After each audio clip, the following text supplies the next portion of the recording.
Welcome to the Love Pod, where inspiration, vision, and real connection come alive. Wherever you are, you belong here.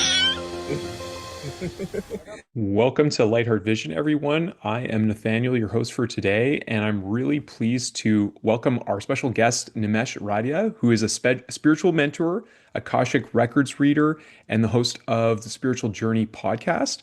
After leaving your corporate job, Nimesh, you are following your soul calling, which I find is really interesting, and I think a lot of people are feeling that call nowadays. And your work is really about connecting people to being grounded and heart-centered and focus on helping people connect with their inner truth.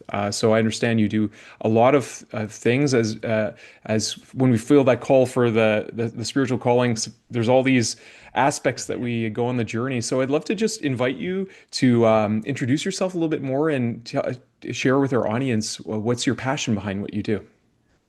Sure, and thank you for the space, by the way. And it's such a comfortable conversation. I'm just looking forward to whatever comes through. Yeah, I mean, as you Wonderful. say, I spent many years in the corporate space, and I had my spiritual awakening. Probably all began about 20 years ago when I experienced some dark magic, and that opened me up to spirituality. And I I was doing a lot of spiritual work in parallel, and then what really sparked me and pushed me was when my mentor, my friend, my guide, she passed away in a fire in March 2020, aged only 38. And that she quickly became a spiritual guide, but that pushed me because I realized I was playing safe. Mm. And she supports me in the other realms. And that's what pushed me to learn how to read Akashic Records, which are a journey through of what your soul's been through. Through the records, I got the message that my voice is my gift. And that's where I Mm. started the podcast. I sort of named it after my mentor Sidra because it has her initials, Spiritual Journey, Oh, Sidra Jeffrey. beautiful. So I feel like she guides it. The mentorship program, which I've taken many people through, was channeled through the records. I've read for thousands. It is a passion project, but now I do 2 episodes a week. It's in the global top 2%. I'm proud of it. It's very much like this. It's conversational. There's no scripting. Just I'm comfortable with it. Yeah, and a couple of years ago, it's interesting. Everyone says I was really brave to leave the corporate world. I don't even know if it was a decision. To be fair, it was like I got to a place where I knew I didn't belong there anymore, and it just. And even when I left, my manager's like, "I'm not surprised." She's like, "Ever since I met you, I knew you were here for something so much more." And that, yeah, I haven't looked back. Yeah, it's like a different world. I can't even. A lot of my clients still come from the corporate space. A lot of clients come from the podcast, but now what I love connecting with people. I love guiding people. I'll always say I never tell anybody what to do Mm. because all we need is inside us. So what I do is I guide you to you, Yeah.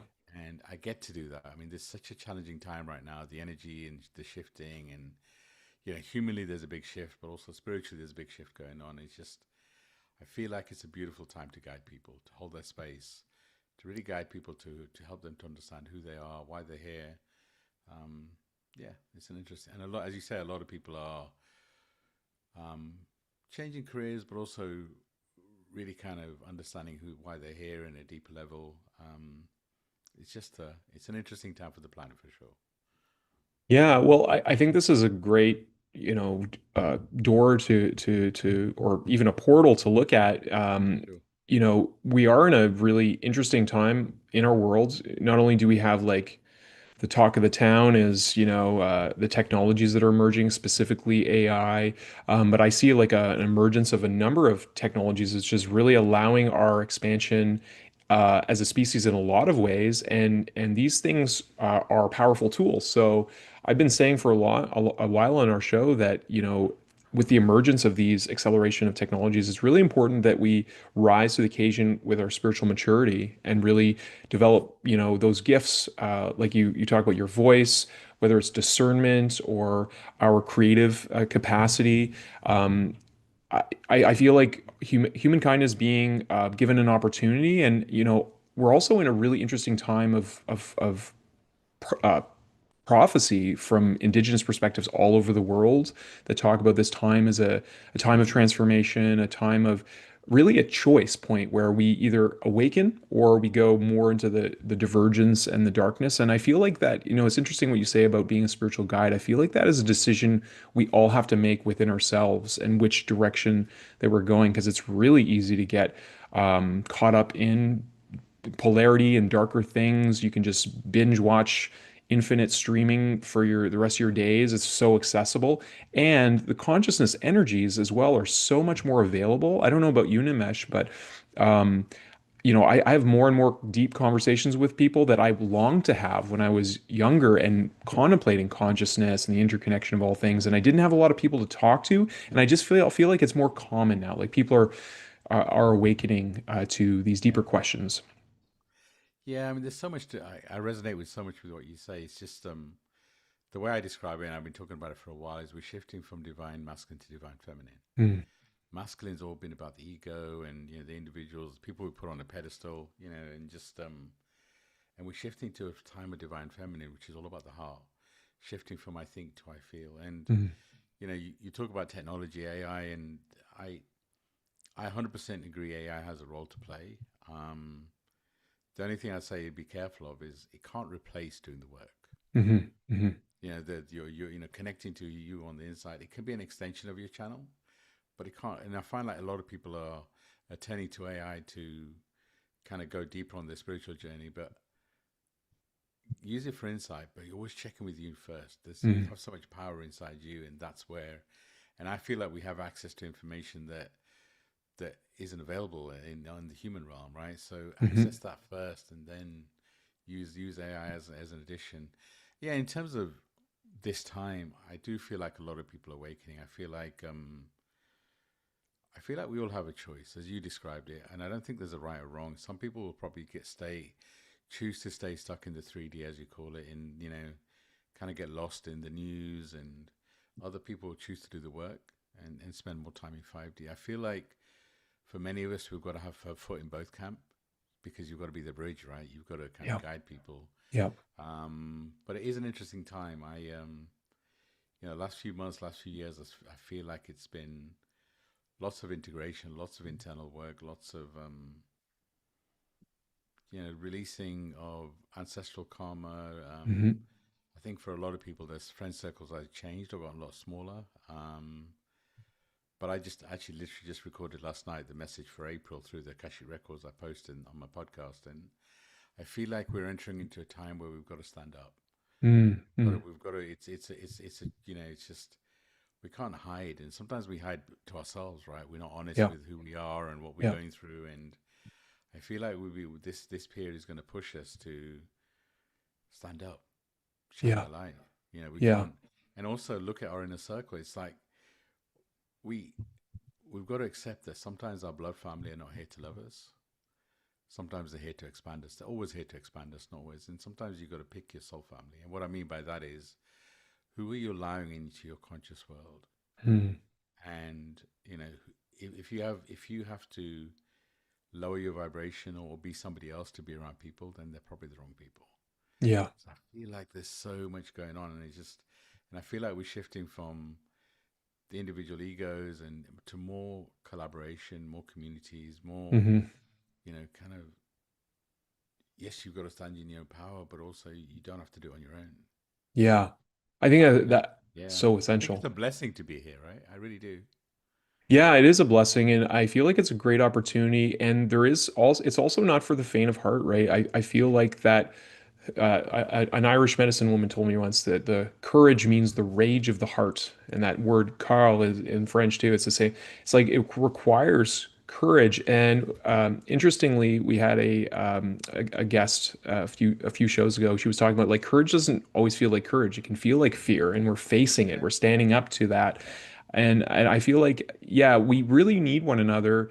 And I really like to think holistically, like my background's in Indigenous wellness and looking at how everything's interconnected. And to me, community is really the buzzword of our time. Like we're yeah, yearning for true connection. And like I feel like authentic communities are everyone is connected to themselves and is seeking to contribute to this. It's not about an extractive process. It's not about being taken care of and not having responsibility. I feel like it's about like full responsibility. And that to me echoes in the spiritual path as well. It's like realizing like we are responsible for the inner dialogue, the inner consciousness, the vibration that we're embodying. I'm really curious about Akashic Records. I feel like I've had a few experiences myself that are probably more fluid in my own like meditations and things. And can you expand more on like what your role is in reading Akashic Records and how Love does to. that work? I'd love to. And just to go back to courage just for a moment, for me, I always describe courage as having fear of doing it anyway. It's like Mm, somebody's listening, and it's just courage is not about having no fear. Courage is actually having fear, but doing anyway. It's just that and you talk about community. I feel like the last few years, it's probably felt a lot isolating for a lot of people.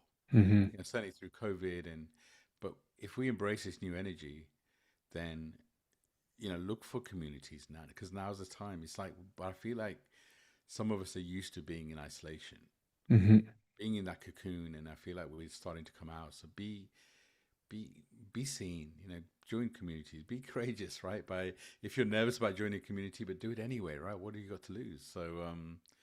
But yeah, my favorite topic, Akashic Records. I'd love to dive in. So Akashic Records, as I said, is a record of everything your soul's been through: current life, mhm, past life, future life, parallel life, and there's so much information about where we've been as a soul.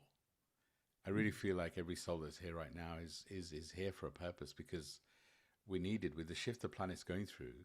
It's almost like we've been handpicked to be here, which means your soul's been through so much. mhm, And what the Akashic records allow you to do is get deeper into your soul's journey. mhm, And when you tap into the records, it's not like the human psyche can't take all that information. mhm, So they only give you what you need right now. And the other thing we've got to remember is that we're a soul having a human experience. So connecting to the records isn't going to stop you having a painful experience, mhm, but mhm, it's going to help you understand and integrate the lessons and move on. So, typically when I do group readings and individual. Individual is me connecting to your spiritual guides. We all have a set of spiritual guides, and I channel the message. They have full access to your records. I channel a message through your guides for you. I'm I'm a vessel for that message. I don't filter it. I don't change it. In many ways, I'm not actually even there present as a human. I'm a vessel for that message. And I always say you get what you need rather than what you want. Sometimes we connect to your past lives. I always love connecting you to some of your guides, which we'll do that in the session. And you'll always get insight into this journey. What did you bring in? Sometimes past lives come up to release the karma from that life because you're not meant to carry it. Sometimes they come up to give you insight into this life because sometimes we carry energy and vibrations from past life. Giving you insights into karma, you can ask about soul contracts. And soul contracts are relationships in this life. They're meant to teach you and expand you, etc. So yes, I'll always channel the message, and then I'll always give you an opportunity to ask any questions. And it's a safe space because it's managed by your guides. So and I believe anyway, anyone in some way has touched the records. If you've done a meditation, or if you've received some intuitive messages, or I feel like you've touched the records because it's in some ways it's a human label. Akashic records. We need to the logical mind needs to understand it. But I feel like we've all touched the records. I feel like our soul naturally connects with the records. It's the human that's forgotten. So part of what I like to do as well is help you to build a stronger connection with your guides, your soul family. I also teach people how to read Akashic records. I love doing it. It's for me what the records have done is it's more than getting my answers from my guides. It's building a connection to my guides. It's like they're my family in the other realms. And like I said, my mentor, my friend who passed away in March 2020, she's a spiritual guide. My dad, who passed away over 30 years ago, he's a spiritual guide. Not everyone that leaves this realm becomes your spiritual guide. But the records also allows you to connect with loved ones that have left this realm. Your mhm, ancestors. I feel like our ancestors are more present now than ever before mhm, because of what the planet's going through. Because we've got and it's so beautiful. And a group message is a lot of people say, "Well done." If it's a group message, I'm not going to get what I need. I invite all of our guides. So in many ways, you get messages from other people, right? Sometimes you get a message when through someone else's words. So as long as Mhm. you're present, maybe you set an intention. I get the message all the time that why I felt that message that I just shared was speaking directly to me. So, I just shared this morning the monthly message for April that I channeled through the Akashic Records. That's a great way to start. If you want to connect with the records, listen to that. I say the prayer at the beginning, I channel the message, and I talk a bit about it at the end. I also have a meditation where I guide people to the land of the Akasha. So when I started, I kind of imagined Akashic Records as a planet, kind of, and then it evolved to kind of maybe be in the clouds, and now for me, Akashic Records are everything, everywhere. Um, but if you want to experience it again, I have a meditation really early on in my podcast where I guide you to the land of the Akasha. I guide you to access three past lives. There's so much information out there. If it excites you, if it interests you, then maybe you're meant to also connect with the records yourself. I It changed my life for sure. No, I really appreciate you saying that, Nims. And to me, I've always experienced time as like a web of interconnections that, always lead back to the interconnection where I am now. And, in my early awakening experiences in meditations, realizing that there is just these so many subtle layers within the body that are waiting for us to really put our attention inside of ourselves, and they can unravel and reveal much of that experience that we've gone through as the soul. And for me, it's interesting, like it took me a few decades to stand up and use my voice publicly more on the podcast, and I've shared parts of my story here. And but one of the most profound experiences happened in my like around 1819, where I went to a Vipassana meditation, which is one of the Nice. techniques that Buddha had taught, right? And I had so many like visceral images of other worlds that I have experienced and other lifetimes on this planet. And one of the most poignant ones was witnessing the crucifixion of Yeshua and being in the crowd and feeling very personally affected by it. And I struggled to understand for a while. I went to different churches. It never resonated with me. I come from a very secular family. And then I was guided to, I know, and I've had several guides kind of pop up in different times of my life. About 10 years ago, I was guided to a bookstore where I discovered letters that he had wrote for a woman that he worked with for 40 years to cleanse her consciousness, a woman from South Africa. But they're not very well known, and I feel like, on some egoic level they've been suppressed, but in them he talks about, his true teachings and how he became spiritually enlightened and how he wanted to just share that deep knowledge with everyone so that we could transcend our selfish nature and basically create an era of love and peace. And so, in the last few years, meeting my beloved, going on our journey, having our daughter, Beautiful. yeah, it was honestly, even though Christ appeared to me a few years after that in the forest, like the greatest miracle I've seen was the birth of our daughter. We had a natural home birth. I had the opportunity of catching her, and it really Wow. reminded me. It was like such like an experience of true miracle, and it wasn't just because she was our child, and obviously that's special, but I realized like we all truly come from miracle, and we talk about it. We can talk about it intellectually, but when we really embody that, feel that miracle that we all are, to me that is what, when I hear you and your passion about the Akashic records and everything, how it's consciousness itself that is interconnected and has the memory and it's also, it feels like love to me. It's like those threads of love that connect all of us. I love it. Yeah, I mean, I'll always say, no matter what the question, the answer is always love, right? Yeah. It's just, it's a vibration. It's an energy. It's like sometimes when we talk about love, people always think about the gushy, kind of the romantic. Yeah, that's part of it. Mhm. For me, love is your intention. How are you Mhm. shining your light? What's your, you could do lots of good stuff for the planet and all that, but it's like always checking with your intention. Mhm. What's your intention? How are you showing up? And I love the way you talk about the birth of your daughter, right? Because magic is all around us, right? Sometimes it's our expectations of what connecting with our guides is like. You talked about meeting Jesus in the forest, and yeah, some of us get to experience some amazing things. But if you open your eyes a bit more, you experience magic on a day to day basis. This conversation, if you listen to it, Mm. it's magic, right? It's like we talked about what I did today and all that sort of stuff before we jumped in, and it's just magic is all around us, right? Right now, Yeah. I feel like it's even more. But whatever you look for, you'll find. Mm. So if you're looking for pain, you guys will be like, okay, well, let's give you more pain. If you're looking for the magic moments, they'll be like, okay, let's give you more magic moments. And Yeah. you know,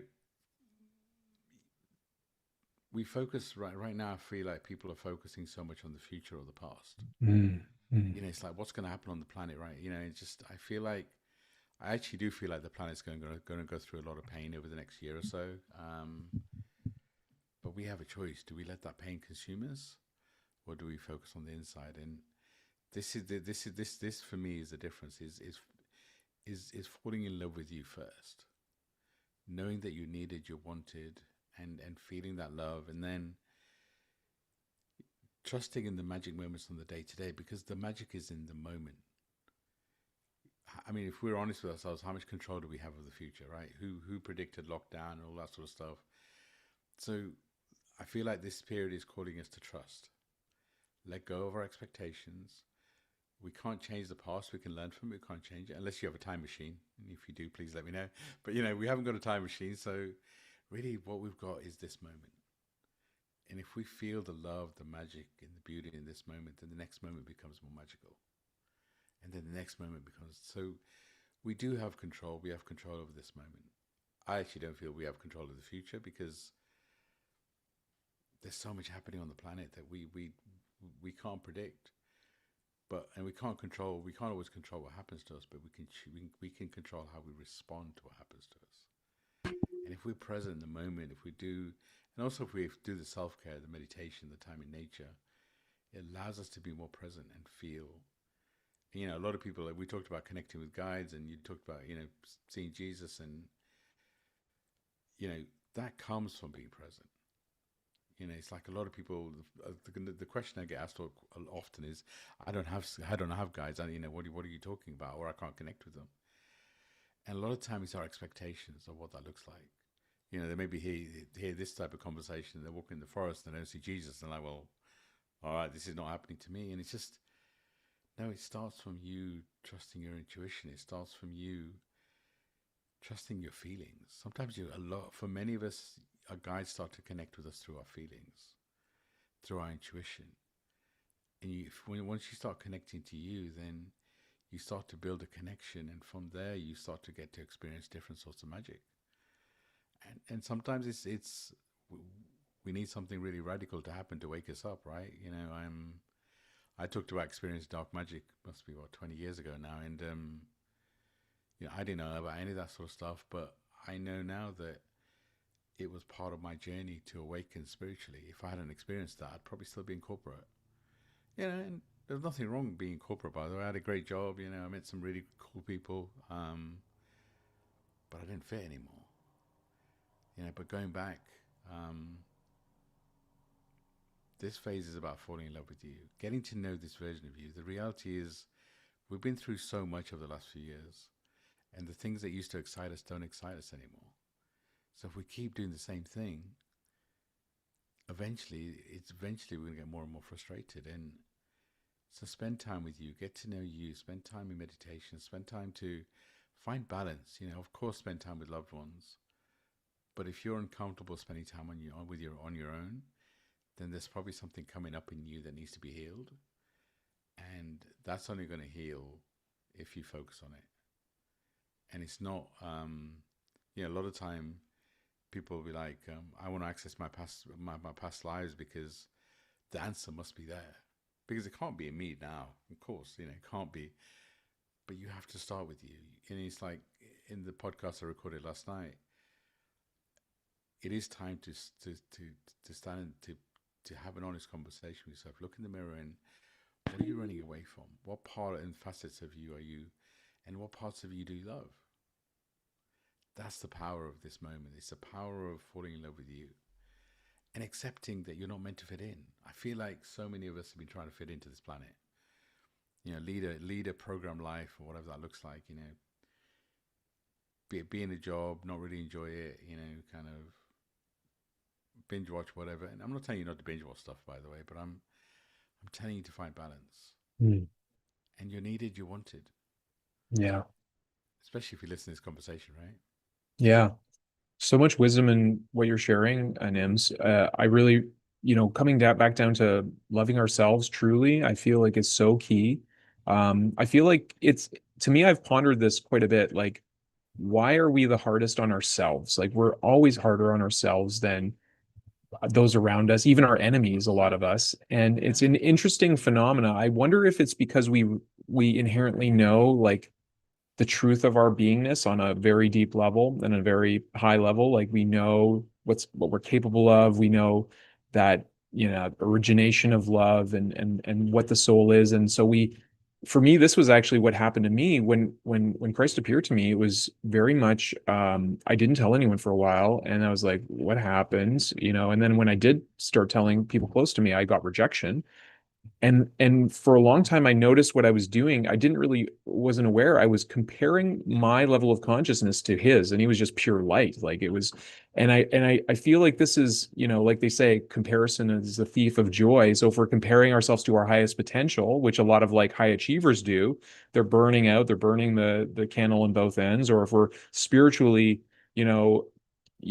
whether it's like we're doing spiritual bypassing, or we're taking on a spiritual ego to somehow be more significant or something, and we're not really feeling what we're feeling and just being real with ourselves. Like, to me, this idea of spiritual people is so silly to me, because we're all spiritual beings having a spiritual experience, and we're all at different levels of our journey. And I think that's beautiful. It's what allows us um to be of support, to hold space for another. It also allows us to Yeah. serve people who are further along the path, and to see how, because they experience challenges, whether it's trying to share their voice out there, or if it's starting a business of some kind. Like we need Yeah. people and one another to really grow in our soul purpose. Yeah, no, I mean, I agree. I mean, that self-talk is an interesting question. It's just, if we, the way we talk to ourselves, if we talk to that same way to our friends, we won't be friends anymore, right? That's the reality of it. But it's multifaceted, right? It's that some of that self-talk is because of what we've been through in this human existence. We judge ourselves. Some of it's because of our expectations of where we should be. Mm, Um, and it's kind of like lots of shoulds, lots of I wish this and I wish that. And this is why I said it's for me, it starts with focusing on the present moment, this version of you, because a lot of the times when we're judging ourselves, actually we're judging an old version of ourselves. mm, It doesn't exist anymore. So it's like, okay, how do you feel about this version of you? This version of you that's been through so much of the last few years, who has fought so many battles to be here, right? And actually, we fought a lot of battles in our previous lives before we got here too. So, mm-hmm, it's that internal voice and battling with your inner child, battling with your ego, and all that sort of stuff. It is a journey, mm, but for me, it's a number of things. Firstly, it's about becoming more aware. mm, And how do you become more aware? You ask yourself a different set of questions. If you've been through something painful, then your soul chose that painful experience. So then you kind of ask, okay, well, what did that experience teach me? mm-hmm, Why would my soul pick it? What is there a karmic release here? You start to ask a different set of questions instead, because a lot of times we say things like, "Why me? I knew it was going to happen to me. It always happens to me." Not a quality question. mm-hmm, When you start to change it to, it's like, well, hold on, how is this serving me? What is it teaching me? mm, Become a student, become curious. Then you start to get a deeper understanding of your journey, and that increases your awareness.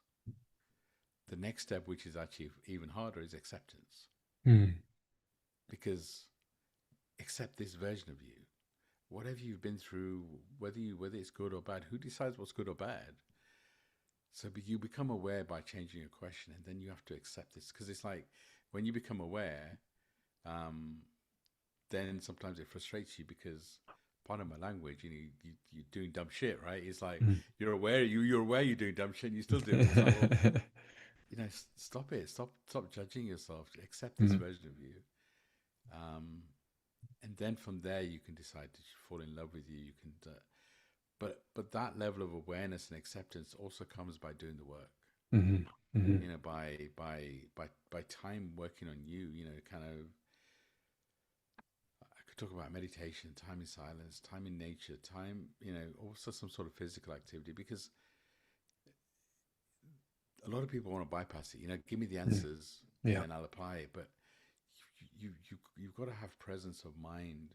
You receive your answers when you're ready. There's a divine Mhm. timing to it, and it comes when you've worked on yourself and you have that peace. And it's just it doesn't have to be lots of work. I feel like for some of us right now, this chaotic energy that's around, it's almost like we have to be the calm in the storm, Mhm. and that calm comes from that self work, that time in nature, that time being present with you, and doing things for you. It's like, really, how often do we put ourselves first?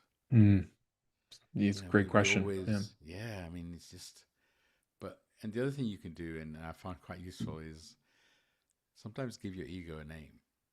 Mm. Because it's that ego that's. And by the way, ego's not a bad thing. Ego wants to keep you safe. Right. It wants Exactly. to keep you where you are. It's not. Everyone talks about killing the ego. No, it's part of. It's finding balance. Yeah. But sometimes giving your ego a silly name. Mickey Mouse, Donald Duck. It's like give it a silly voice, because then you can have a different conversation with it. Mhm. And it's like, if you want to connect with your guides, if you want to listen to your messages, then trust your intuition. And what typically happens is, if you ask a question and you're present, your intuition is normally quite quiet. It's softer, has a more of a loving energy.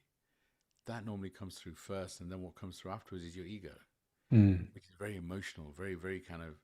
It almost puts you down. It's like, why are you asking such a stupid question? Who are you to ask that question? You start to have this conversation, and your ego's so loud that your intuition gets lost in it. But if you start to trust that intuition, if you listen to those little voices, what happens is your intuition becomes louder. It's like building a muscle. And even with self care, you can't. A lot of people say, I can't meditate. You can't try something once and then say, I can't do it. You've got to build Yeah. the muscle, Yeah. right? You've got to, Exactly. it's like you can't go to the gym and have a six pack, right? You've got to, we know that for our physical body, Mhm. but we don't apply the same logic for our intuition. So I Mhm. always recommend start with 10 minutes silence, Mhm. and everyone has 10 minutes, and start with 5 minutes, but I always recommend 10. And what you do is you be present, call it time for you, Mm. and it's not about being quiet, because thoughts are going to come through. Yeah. Let the thought come and let it go. Mhm. Because this is what we do when people try and meditate, is that it's like, all right, I'm going to sit quiet for a few minutes, and let's try it, and then they can't sit quiet, they get annoyed with themselves, and they stop. Yeah. Just whatever comes through, let it come. Just be gentle, just be kind. Say, okay, cool, let it go. And what you'll do is you'll find over time that your mind gets quieter, and you can listen to your heart and soul Mhm. more. Mhm. And it's a building that muscle. Try it for 21 days. You can't. A lot of people get frustrated so early, because it's our expectations of the getting results. Yeah. And like you said It's too, like the ego's role is to create that safety. So when we do things that are new and outside of our comfort zone, I've been around some like religiously dogmatic people, who think that the idea of meditation, like the idea of the mind becoming still, allows, a darkness to invade. And to me, like, I mean, I meditate every day, especially before bed. And to me, like meditation, I've simplified it just being like, it's just listening. It's listening. And when you listen to the pond long enough, it will still, and then you can get a clear reflection. And then there's other subtler levels of listening. It's like, when we really start going within and realize the vastness that lives within our body, that within the temple, it's like it's infinite, like how much space is actually in there, and and beautiful, right? yeah, and there's like the loving intelligence of the body, I feel is much beyond our personal consciousness in a lot of ways, because it's just so I mean, even if we just look at it scientifically, there's trillions of cells. We know that there's like 100 to 1,000 times more bacterial DNA than human DNA. So we're very much a symbiotic being on Earth, and we're so connected to our environment. And even just like the fascia is so interesting, and how it communicates and receives information from our environment. Like it's just so deep, and yet the simplicity of simply like listening to the heart, I think, is one of my favorite things, and just allowing it to just being present with it. And there's a deep wisdom there that emerges, as I know Nims. What do you find for people who are struggling? Like, do you find it's better to like my favorite meditation is just go into stillness and reach out to divine consciousness, like because I feel like that's my highest self. But some people need like guidance. They need like, do you feel like coming into circles or going to retreats? Like, I guess it's different for everyone, but what do you find has been Yeah, the most successful? I mean, it's no one thing is right for everybody, right? It's like Yeah. you've got to find what works for you. But it's you know, I just find that we're always in such a rush. So we try something, Mm, we give up, and so hmm. try the different things. I always recommend starting with silence, just like you were talking about. But there's journey meditations available. Yeah. Um, and sure, I mean retreats, being in a conscious environment where you co-create is also powerful healing. And why do we want to just pick one, right? I mean, Mm, I run a full moon webinar, which actually is today, and it's a beautiful community. There's so much love there. So I feel like you've got to balance it. You've got to be part of communities like that, hmm. Hmm. which physically, if you can be in a retreat, beautiful, because it's just a different energy vibration. But you've got to also balance it with getting comfortable with spending time with you. And it's all about balance. It's not one thing. It's like I feel like the human mind always wants an answer. Give me an Yeah. answer, and there'll be. It's like, and I did that for a while. It's like when after experiencing dark magic, for a while I was like, you know what? Give me a course, give me a meditation, give me a retreat, and I'll be fixed. It's like Mm, we don't. None of us need fixing. There's hmm. nothing to fix. But try it all. I mean, at a minimum, I would start. I would do the silence, and then add some journey meditations in there, which is always good to do. But again, the journey meditations take you on a journey. But it's like you're almost giving your power away a little bit, right? Mm, When you're in silence, you know, they say when you pray, you're it's like you're asking God for something. When you mm, meditate and you're present, you're actually listening. mm. So and it just if you're uncomfortable with being in silent with yourself, I would encourage you to do it even more because Yeah. there's something that needs to come up, right? And it's just Hmm. and it's just what you find is that 10-minute silence, that time for you, it starts to change your external world too, because there's Hmm. calm. People notice you differently. It's like people feel your vibration differently. Hmm. And it's like when we don't have self-care, when we're not looking at ourselves, this is when we become agitated. Hmm. This is when we become angry. This is when and a lot of the time we may express our anger with somebody else, but actually typically we're angry with ourselves. Hmm. There's something maybe we see in the other person, we see ourselves, or there's something, it's just so it all comes back to your answers are in you. Yeah. And how do you find those answers? Is by listening. Yeah. But your ego is human, right? Your ego, your mind is really what you've experienced in this lifetime. Yeah. Whereas you start listening to your heart and soul, you gain access to so much more information. You gain access to where your soul's been through. You gain access to your deeper connection to your guides. You get access to universal truth. There's so much Mm, knowledge out there that I don't feel like we've even touched. hmm. And this is why I said I feel like there's more ancestors. There's more. I feel like the planet has more, more support now than we ever have before because of the shift that we're going through. So it means that we can tap into that. Yeah. But it's like we've got to do the work. There's no. It's like when we shifted. I've never seen so much on social media about a Chinese New Year. We're moving to the fire horse. And it's like, and it is true, by the way. Year of the Snake was shifting layers, and fire horse is all about new beginnings. But it's like, for some reason, I feel like a lot of people expected a light switch. All Hmm. of a sudden, we go from one, and the transition is not like that. It takes Yeah. time, but it takes Yeah. time, and it's not. If you're relying on something external like a Chinese New Year to shift things, then you're looking in the wrong place. Yeah. Now you can use the vibrational shift.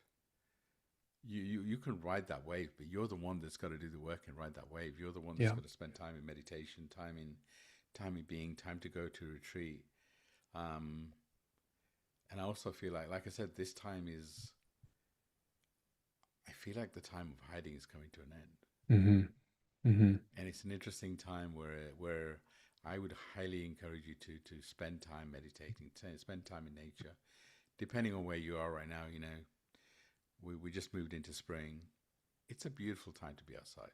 I Yeah. see in the background you got snow, and I know it's Well, not. I know it's not exactly where you're at, but it's just, yeah. but it's like, and even if you're in the southern hemisphere and it's turning, you guys don't have cold like we do all the time, so it's just like, but be out in nature. When things are changing, when flowers are starting to bloom, there's magic in the moment. Mm. And by the way, we can meditate. We're going back to that question. Sometimes going for a walk going for a walk and being present and listening to the wind. Try going for a walk without listening to anything, Hmm. Hmm. especially in nature. Look around you. Feel the wind, feel the trees. Just see the energy, and then just that can put you in meditative state too. Sometimes you're driving, concentrate on the Hmm. road, of course, but again, that it's just sometimes music takes you to a different place. Hmm. So it's like ask yourself what lifts your vibration, what gives you, what touches your heart. Hmm. If you listen to music and it takes you on a journey, and then do more of that. Hmm. If you enjoy singing, then do more of that. If movement, if you like to dance, then dance. It's just like, I feel like we've gotten so serious. Yeah. Yeah, I feel like that's a big part of what I have noticed as well. And I mean I remember seeing it when I was very young and still in very much just my total joyful self. But watching, observing the grown-ups and how serious they were taking themselves and the stories they were telling themselves and how identified they became with those stories. And I think that's one of the beautiful things about consciousness. It can identify with a lot of things. I mean, it's like the superpower when you get into a car, you get a sense of the car and you have that proprioception. And in just the same way we can identify as the body, even though we know we grow from a seed and an egg and the body's always changing, or we can identify with the mind, which is constantly in a state of flux and change and sometimes can be very like, monkey brain scattered. And then we identify with, of course, our identities, whether we're like working a corporate role or I'm a spiritual person, and all of this, I feel like it's all part of the game, and that's kind of like what you said, it's having fun and playing with this, I feel is so important part of the awakening process because without it, if world enlightenment and us all contributing that is a burden that we have to carry like a cross or something, that is not going to ever work out because we Yeah, human beings, we are children of the cosmos. We want to experience joy and fun, and I feel like when we have real real heart of community, we can make space for the pains and the sadnesses and the remorse because I'm sure you've experienced this, Nims, yeah, like the awakening process can bring up a lot of those feelings and yeah, especially I think remorse because you realize, oh, I've been planting these seeds and I'm responsible. It brings up a lot of that sense. But when we gather and hold space for one another, hold hands and sing and dance, like you're saying, with one another, it just makes it more lighthearted yeah. and yeah, more fun. And look, we're a soul having a human experience. So some of that is going to be darkness. Yeah. But it's again, if you start to ask your question, what is the darkness teaching you? Because you've got to experience it all. It's just as men, as males, it's like back in the day, crying was just seen as a weakness, and it's like, well, Hmm. no, actually, crying is such a spiritual release. It's just Hmm. experiencing it all. If you're in pain, then be in pain. Yeah. If you're in joy, be in joy. And it's just we get taught to be normal. Yeah. And what does normal look like? Normal looks like being in a job that maybe is killing you slowly inside, kind of Yeah. coming home and watching a box. And, so I'm not telling you not to do any of that, Hmm. but be present in whatever you're doing Yeah. because your It's like, soul chose to be here, right? yeah, I think normal when you were talking about hiding, I think that's what normal is. It's like a lot of us are just hiding You, from our. you're trying to fit in. Yeah, exactly. And the best way to do that is to hide, right? Like they have this thing in Canada called the tall poppy syndrome. So if you stick your head up too high, you're told you're going to get your head cut off. It's like such a terrible expression, Yeah. right? And it's like those who have the audacity to shine and to illuminate life in a different way, bring joy, bring laughter. I feel like it's so valuable to have people that do that, and especially if you get to a level of having a master in a community who is, totally transcended their self in the way that they recognize all selves are part of the oneness and are completely embodiment of service of that greater love. It's such a gift, and so like I think of our daughter, like we will intentionally and consciously not put her in any institutions, even like daycare and school, because we want her to preserve her light, her genius.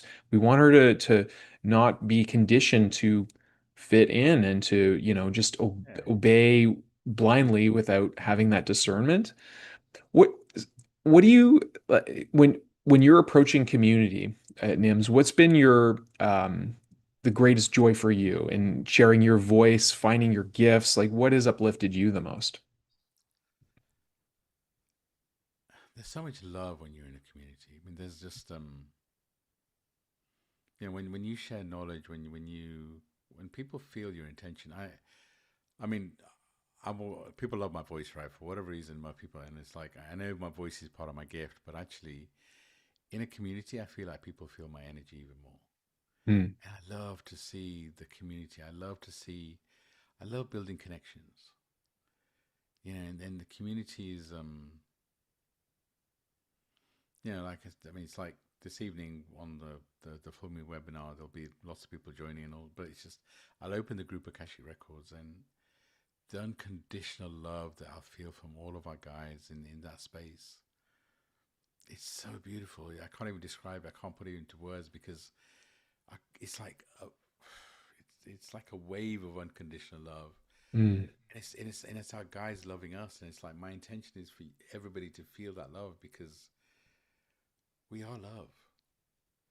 And if you're part of a community, you're meant to be part of the community. And by the way, if that community is not lifting you up, then look for a different community. mm, mm, I feel like we put ourselves in the habit of being part of the same community because it's safe.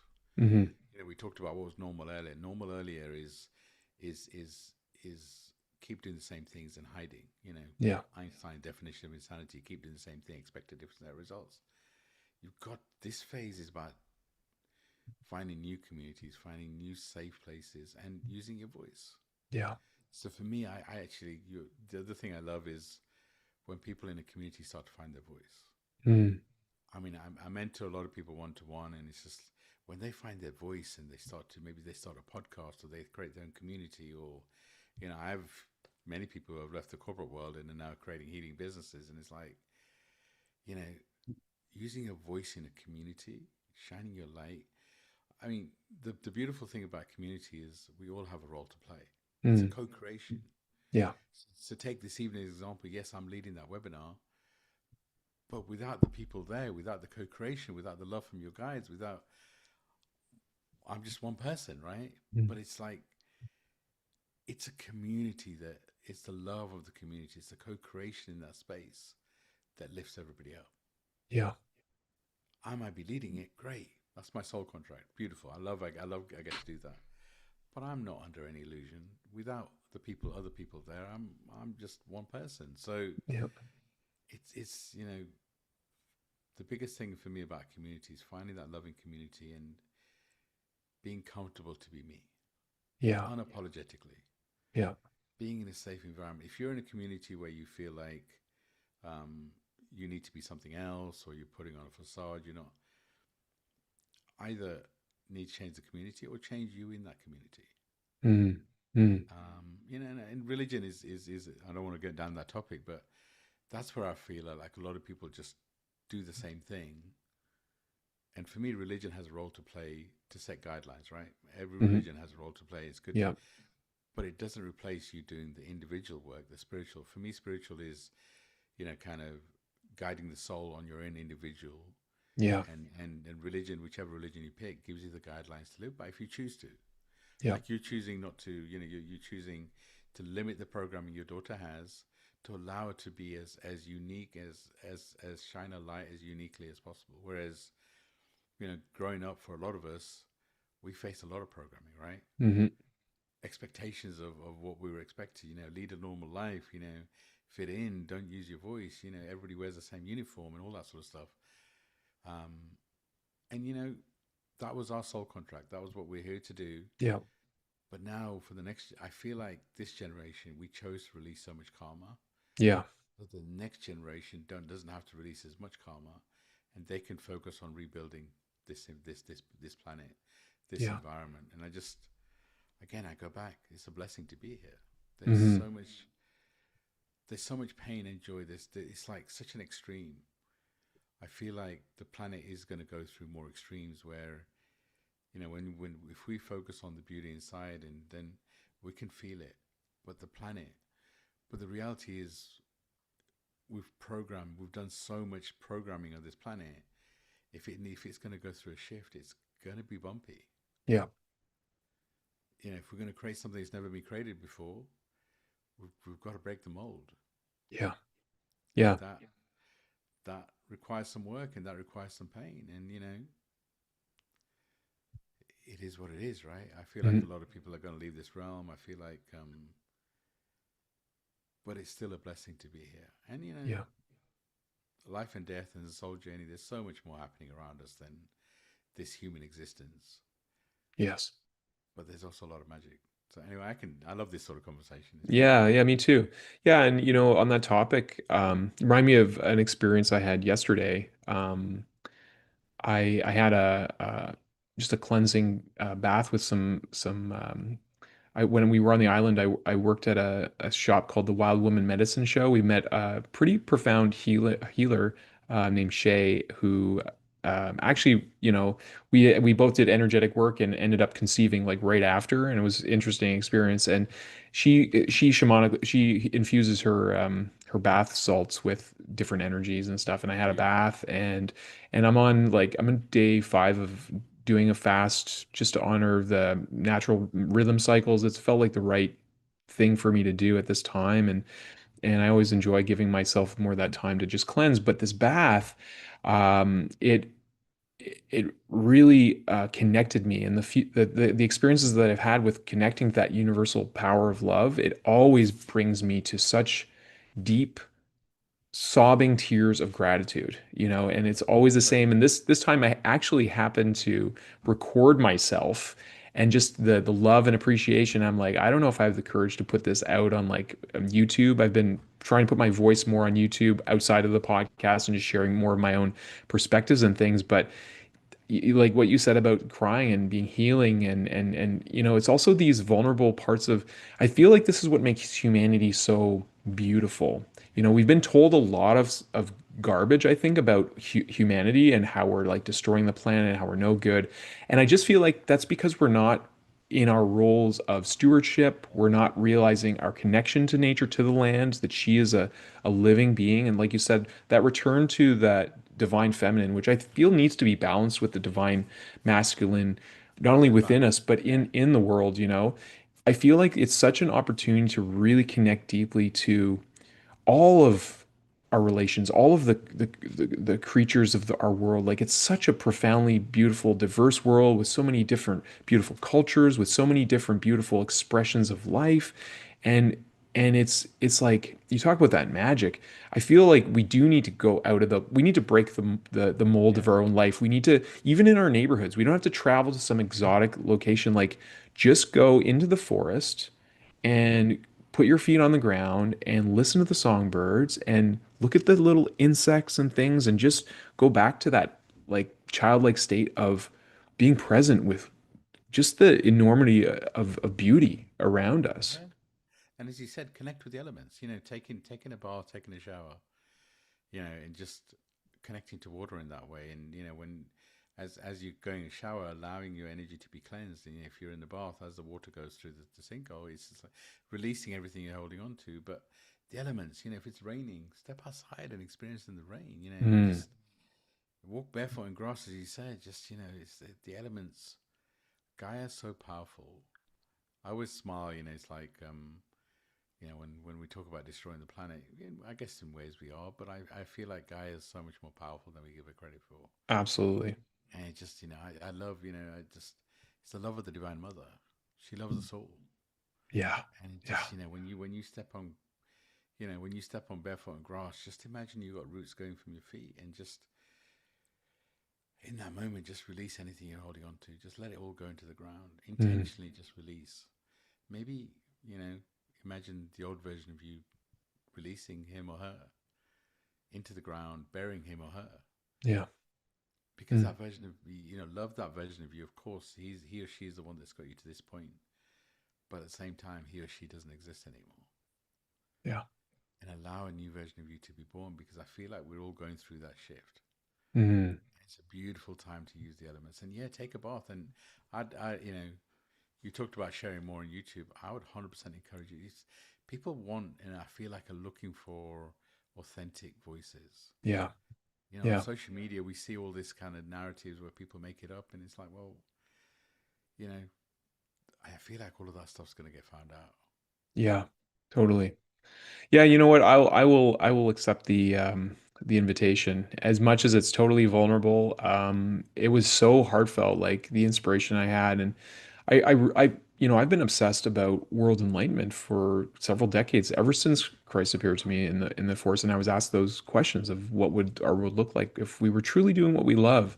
And to me, it's such a beautiful contemplation. There's an affirmation that is at the end of a message that came through after the letters were recorded in the year 2007.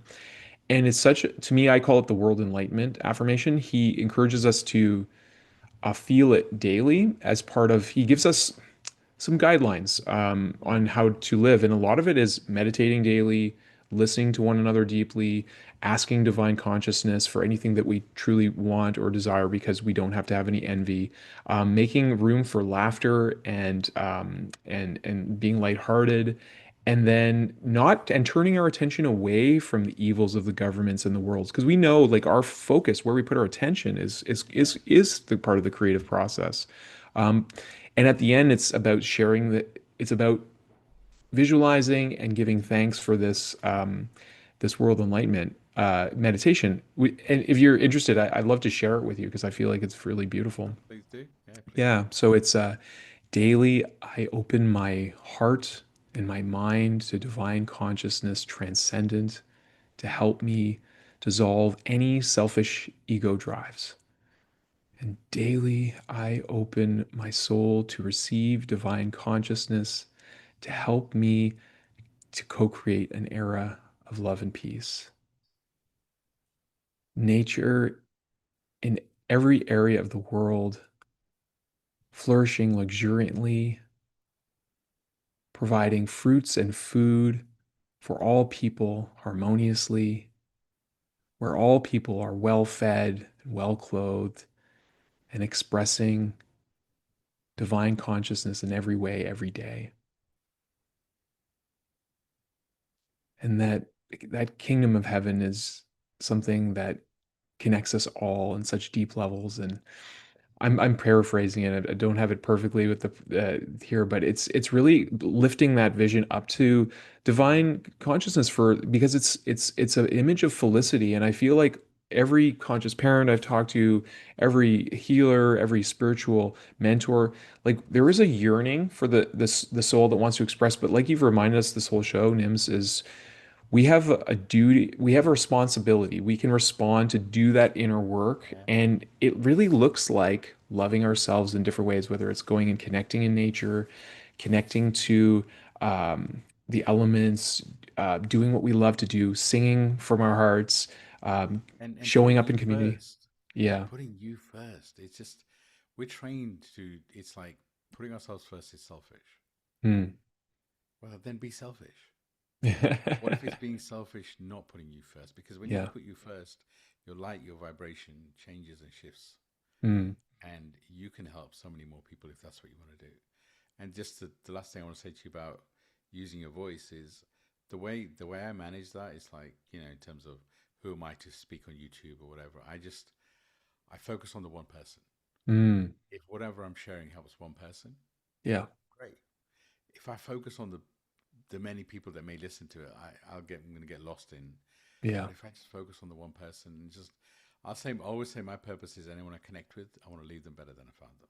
Yeah. So if somebody listens to this conversation, if somebody listens to my podcast, or and they take one little bit of information away from that, then Mm. I've achieved my purpose for the day, Yeah. and it frees me up to do whatever else, public speaking, mentoring, whatever. It's just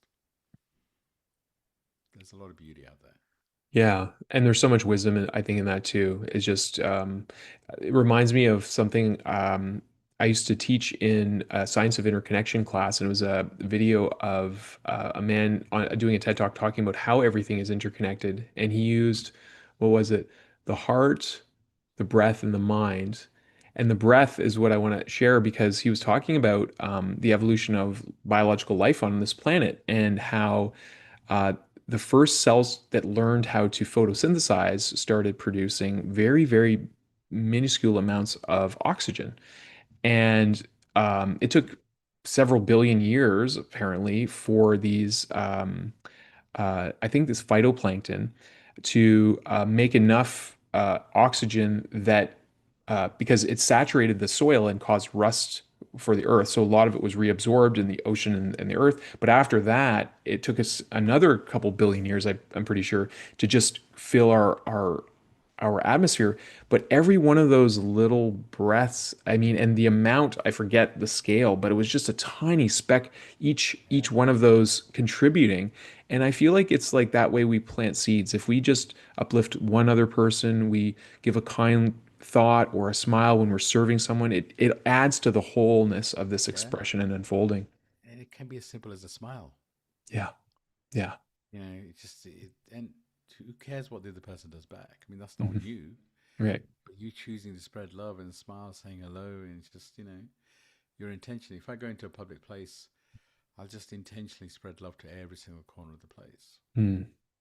Whether people feel it or not, it's not on me. It doesn't matter, right? Maybe it makes a zero difference, but it's my intention that counts. Yeah, I love that. I think intention is probably one of the most powerful aspects of our creatorship.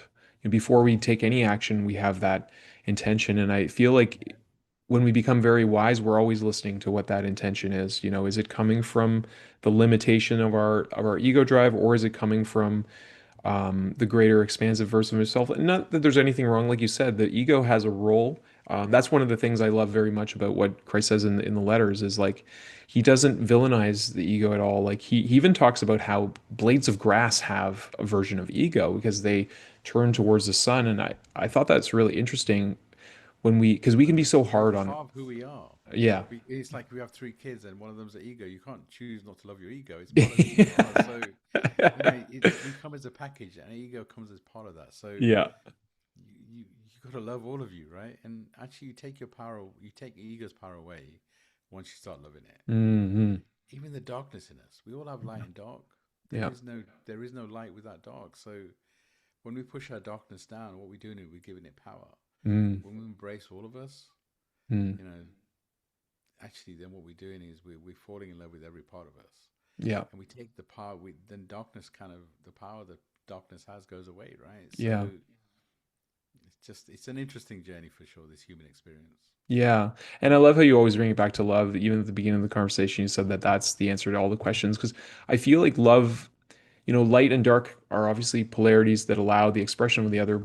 And to me, love has no opposite. Like, I feel like that's part of the story that we're telling ourselves as part of the belief. Like, there's this battle between good and evil. And maybe that's playing out good and evil, but love transcends all of this, I believe. And when we, like you said, just embrace, become aware and accept all these aspects of ourselves and just choose love without condition, realizing that it has the power to create worlds. I mean, it literally is what has created the cosmos. That's a really wonderful partner to have along the way. For sure. It's just, yeah, it's beautiful. I mean, there's so much support and beauty around us. It's just, yeah, I love it. Yeah. I love it.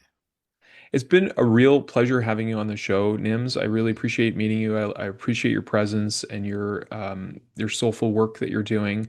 What is the best way of connecting with you? Yeah, just my website. It's my name, nimesh-radia.com. Follow me on social media. Um, you know, not the hugest fan of social media, but it's a way of people reaching me. So my name is on Instagram. So I mean, I'll Okay. always post clips from the podcast. And yeah, I always try and give back. Like today's webinar is free, so it's a Okay. good way of kind of connecting with me. And so but yeah, the website has everything about mentorship, about Akashic Records, Akashic training, everything I do. That's really the way I show up for the planet. That's wonderful. Um, and just to let you know, you're completely welcome to our school community. It's complimentary. And what's interesting about the Light Heart Vision on being on school is I was divinely inspired to find school.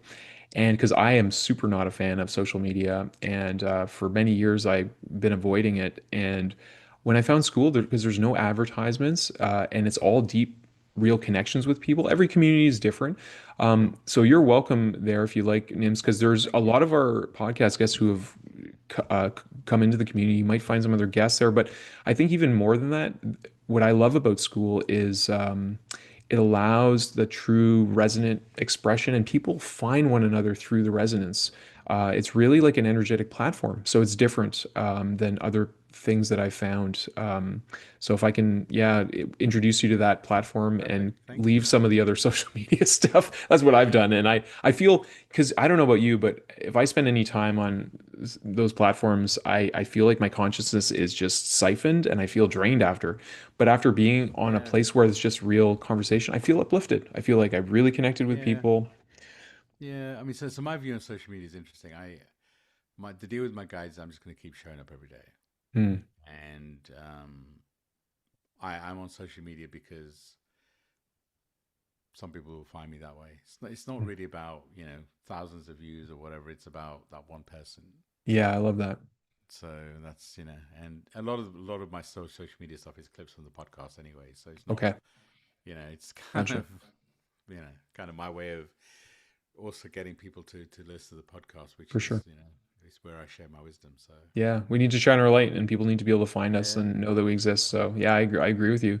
I always love asking our inspired guests, Nims, um, uh, if you could talk to the whole world at once, if you had a magical megaphone and everyone could hear you, what would you like to share? fall in love with you. Mm, You needed, you wanted, you chose to be here, mm, and allow yourself to fall in love with you, but also allow the universe in all realms to love you too. mm. Beautiful. Very profound. Thank you. Thank you for this space. Yeah, yeah. Thank you very much, Nims. Really appreciate you. Unless there's anything you'd like to share, I'd like to invite our daughter, Luciana, to wish everyone well and thank everyone for watching. Let's do it. Please Okay, do. wonderful. For watching. Tiki Rockton. Say have a great day. Have a great day. I love you. I love you. See you soon. Soon. Hey, bye. Nacho. Mwah. Woo!